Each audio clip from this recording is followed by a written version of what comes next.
ന്യൂനപക്ഷാനുകൂല്യങ്ങൾ വിതരണം ചെയ്യുന്നതിൽ വിവേചനമുണ്ടെന്ന് ക്രൈസ്തവ സഭകളുടെ പരാതിയെ തുടർന്നായിരുന്നു 2.5 വർഷം മുൻപ് ജസ്റ്റിസ് ജെ.ബി. കോശി കമ്മീഷനെ സർക്കാർ നിയോഗിച്ചത്.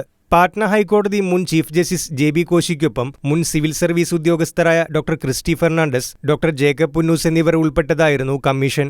ക്രൈസ്തവ ന്യൂനപക്ഷങ്ങളുടെ വിദ്യാഭ്യാസ സാമ്പത്തിക പിന്നാക്കാവസ്ഥ പഠിച്ച കമ്മീഷൻ ഇന്ന് രാവിലെ തിരുവനന്തപുരത്ത് മുഖ്യമന്ത്രി പിണറായി വിജയന്റെ ഓഫീസിലെത്തി റിപ്പോർട്ട് കൈമാറി.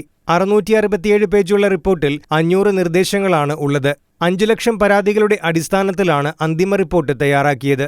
Justice J B. കോശിക്കൊപ്പം Jacob Punnoose, commission secretary justice Francis എന്നിവരും സന്നിഹിതരായിരുന്നു. തൊഴിലധിഷ്ഠിത സാമൂഹിക മാറ്റമാണ് കമ്മീഷന്റെ പ്രധാന നിർദ്ദേശം.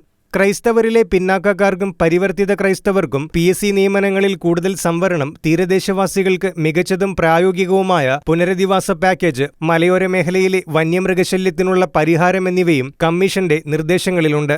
80-20 അനുപാതത്തിലെ ന്യൂനപക്ഷ സ്കോളർഷിപ്പ് വിതരണം ജനസംഖ്യാനുപാതത്തിലാക്കാൻ ഹൈക്കോടതി നേരത്തെ ഉത്തരവിട്ടിരുന്നു. സുപ്രീം കോടതിയിൽ സർക്കാർ ഇതിന് അപ്പീൽ നൽകിയിട്ടുണ്ട്. കോടതിയുടെ പരിഗണനയിലായതിനാൽ സ്കോളർഷിപ്പ് വിഷയത്തിൽ കമ്മീഷൻ കാര്യമായി ഇടപെട്ടിട്ടില്ല. അതേസമയം ക്രൈസ്തവ വിഭാഗങ്ങളെ ആകർഷിക്കാൻ BJP ശ്രമിക്കുന്നതിനിടെ ജെ.ബി. കോശി കമ്മീഷൻ റിപ്പോർട്ടിന്മേൽ സർക്കാർ വൈകാതെ അനുകൂല തീരുമാനങ്ങളെടുക്കാനുള്ള സാധ്യത തള്ളിക്കളയാനുമാവില്ല.